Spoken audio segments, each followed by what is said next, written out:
Have you ever felt a strange emptiness as you delve into the heart of the truths you are beginning to understand? That moment when everything seems clearer, but when nothing and no one really resembles you anymore. You don't tell anyone, but inside, everything has changed. Light talk tires you out. Relationships you once had seem to be crumbling for no reason.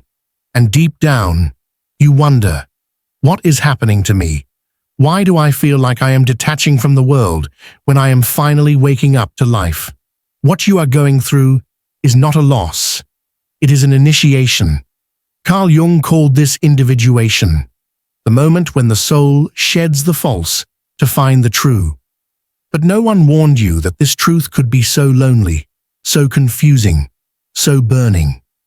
In this video, we will dive into this secret passage of consciousness, the one where light reveals shadow, where clarity isolates before uniting, and where the soul, tired of the collective mask, finally learns to breathe in its own authenticity. Stay tuned, because what you're about to learn here could change the way you see others, and more importantly, yourself. Have you ever noticed that the more you begin to understand life, the stranger the people around you seem? It's subtle. It's not that you love them less. It's just that something has changed without warning.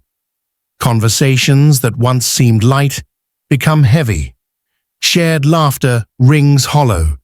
You still smile, but inside, something inside you is disconnected. What you are experiencing is not coldness or social weariness. It is the natural consequence of awakening. When consciousness expands, it can no longer tolerate what vibrates on the surface. It seeks truth, even where there are no longer words to describe it. And the modern world has not learned to look at this truth. You were taught to be kind, to be lovable, to adapt, but never to be true. So when your gaze begins to pierce beyond appearances, everything turns upside down. Human dynamics become visible. You sense the hidden intentions, the masks, the unspoken fears, and it wears you out, because you no longer have the strength to play. You no longer have the energy to maintain dialogues where no one is really listening. You see the loop everyone is in, the conversations repeating the same complaints, the same false enthusiasms, and you realize you're not there anymore. Not really.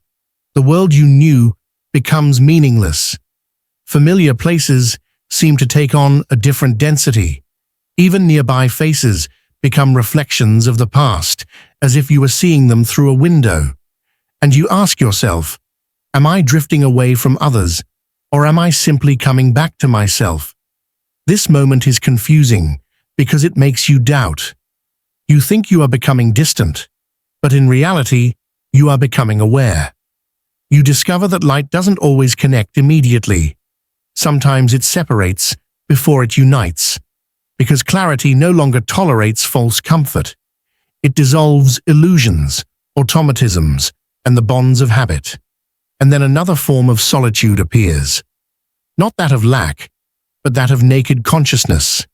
You are present, but detached. You listen, but your mind is elsewhere. You feel everything, sometimes too much.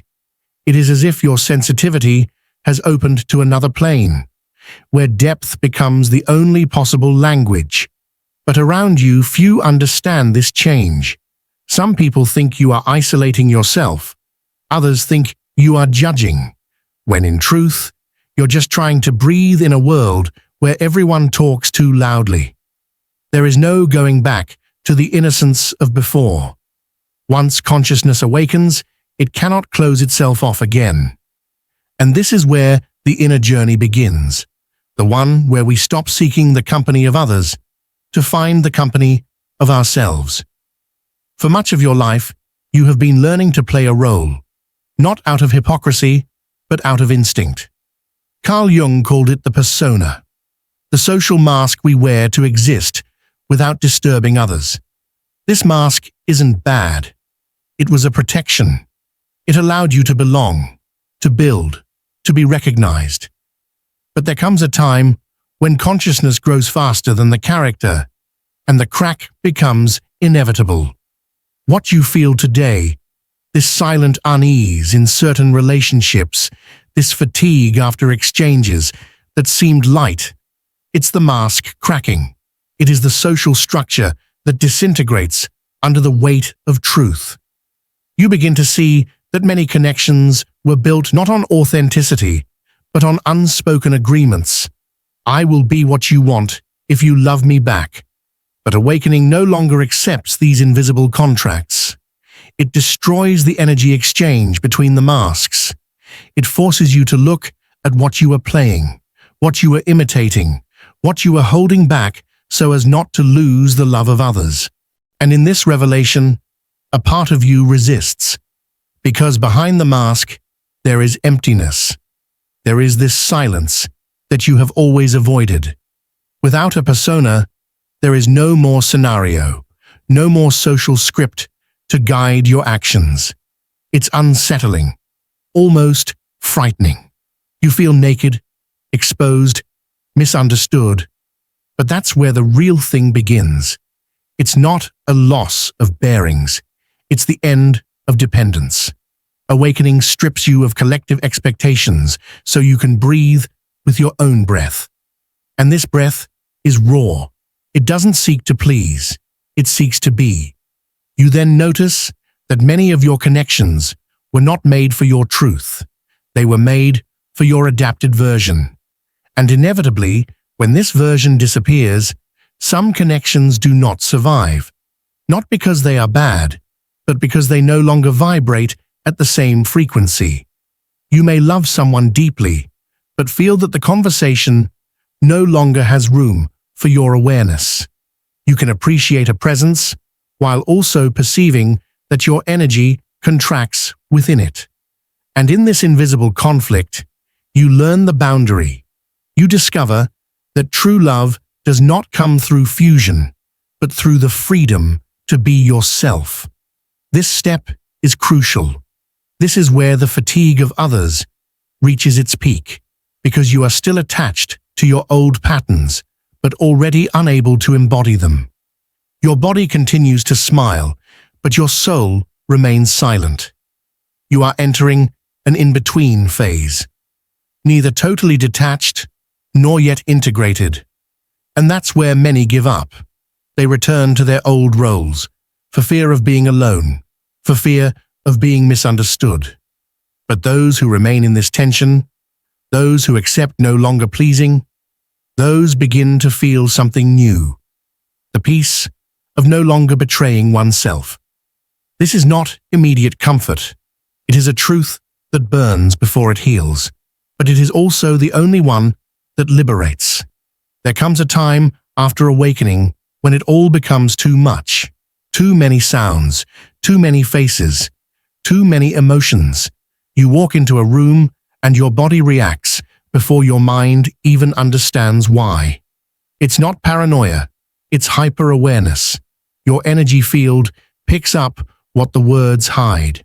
The polite smiles, the tension behind the eyes, the fear behind the kindness. Everything you couldn't see before becomes visible. And this clarity, as beautiful as it is, weighs. You feel the weight of the unsaid in the air, the dissonances in the voices, the intentions that contradict each other. You see people's shadows, but most importantly, your own, reflected in them. This is real fatigue. It's not that others drain you. It's that you begin to feel what they don't even dare to feel themselves. Carl Jung said, "Everything that irritates us in others can lead us to a better understanding of ourselves." But in practice, this truth is brutal, because seeing your own shadow cast out into the world is like looking into a cracked mirror.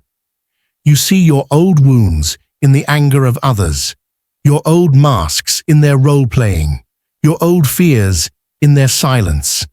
And sometimes it's unbearable. You thought the light would bring you peace, but it starts by making you lucid. And lucidity, before liberating, isolates, because you see what others prefer to ignore. You hear the truths they dare not speak, and your body no longer knows how to lie. It closes, it contracts, it tires. The truth is not light when it manifests itself in a world that still lives in falsehood. Your sensitivity becomes a channel. You feel the collective emotions, the energy fluctuations, the dissonances around you like a silent storm. And if you don't know how to filter yet, this storm is wearing you out. You absorb everything. You carry everything. But it's not a curse. It's an adjustment. Your awareness has expanded, but your nervous system still operates with the old reflexes. Protect yourself, conform, keep quiet. This misalignment creates the burn. It's him who drains you, not people. Most of the time, you don't even want to talk anymore. Not because you despise, but because you feel. Every word becomes a vibration that you must digest. Each presence, a field you must cross. And the more your heart opens, the more your body demands silence. It is in this silence that awakening takes root. It is not a rejection of the world. It is a reconfiguration. You learn to distinguish between feeling and absorbing, between understanding and carrying. This is where the art of energetic discernment begins. No longer taking everything, no longer saving everything, no longer translating everything. You don't become indifferent. You become selective, not out of superiority, but out of wisdom. Because by dint of feeling everything, you have understood one essential thing. True compassion is not about absorbing everything, but to stay present without losing yourself. At some point along the way, you realize that your mind has understood, but your body hasn't yet followed. You know that everything is energy, that nothing is personal, that every encounter is a mirror. And yet, your nervous system continues to churn, as if every emotion were a threat. This is where awakening takes a physical turn. It's no longer just a matter of awareness, it's a matter of regulation. For years, your body has been programmed to survive the noise of the world, to anticipate, please, adapt, contract, protect. Every muscle tension, every short breath, every forced smile was a signal. I must remain acceptable. But when consciousness opens, these old reflexes become incompatible. What you were experiencing on the surface begins to manifest in matter. And this is where many feel lost. They think their fatigue comes from others, when it comes from within, from the clash between the new clarity and the old habits. The body does not yet understand this new frequency. He still reacts according to the old world. It protects you from what is no longer dangerous and closes you off from what is no longer dangerous. Awakening, at bottom, is not a detachment from the body. It is its reconciliation with consciousness. It is learning to breathe without fear, to open without emptying, to feel without dissolving. It is transforming inner chaos into energetic stability. And this transformation involves a simple but radical learning process, no longer shrinking from life. You begin to notice when your energy levels become strained. A word, a look, an atmosphere. Before, you reacted. Now, you observe. This small space between reaction and presence becomes an inner temple. This is where peace comes in, not as a perfect state, but as a conscious breathing into imperfection. And the more you practice this presence, the more the outside world loses its power over you. The same situations arise, but they no longer affect you in the same way. It's not that you've hardened, it's that you've become stable. Your energy is no longer in constant negotiation with that of others. She anchors herself. She observes.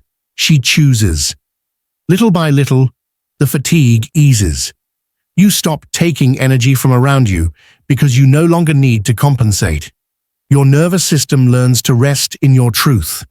You no longer carry the emotions of others. You let them exist.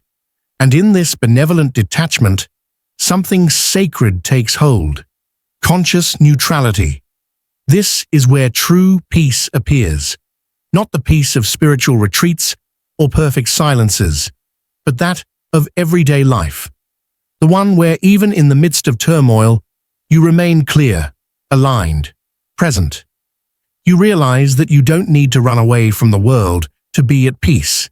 You just need to stop losing yourself in him. At this point, something silently changes inside you. You no longer seek to return to the old.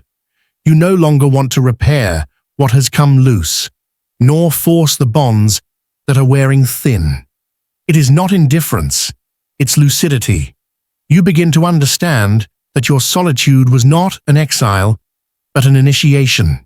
Each silence brought you closer to your truth. Each distance has redefined your inner space. You stopped chasing validation because you finally tasted presence. And once you've experienced it, nothing else can replace it. Relationships change too. You no longer choose people to fill a void. You choose them to share clarity.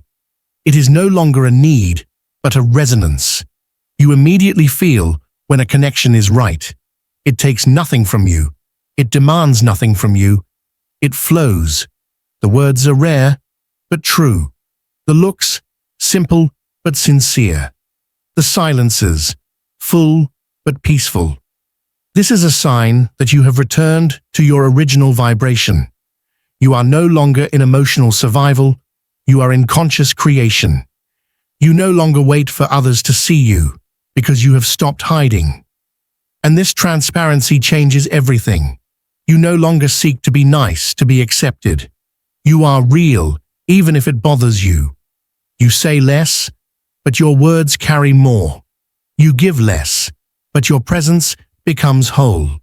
Those who cannot keep up with you naturally move away. Those who vibrate at the same frequency recognize you instantly. There is no more role, no more competition, no more fear of being perceived badly. You no longer need to make a good impression. You have become the expression. And in this new simplicity, peace no longer depends on anyone.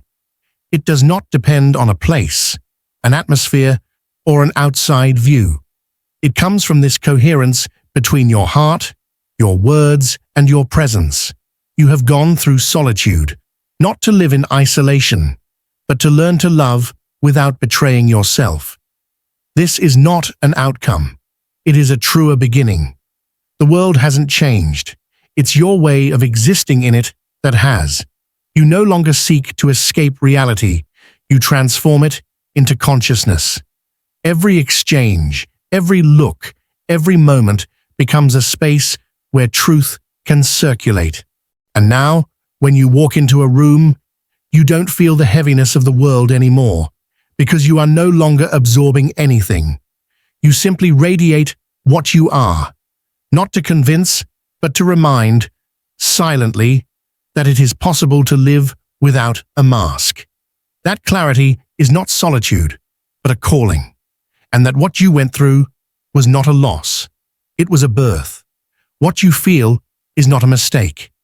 This fatigue, this distance, this hypersensitivity is the price of truth. You are tuning out the noise of the world to vibrate at the frequency of your true being. And yes, some people will drift away. But look closely. You're not losing anything. You're finding yourself again. Awakening is not a summit to be reached. It is a stripping away, a return to the essence. And when this essence becomes your reference point, no one can take you away from it. So, if this message resonated with you, take a moment. Share it with those who feel the same silent weariness, those who believe they are the only ones to detach themselves from the world, when they are simply being born into it differently. Subscribe, not to follow words, but to continue this inner journey, the one that doesn't make you different from others, but more true than ever.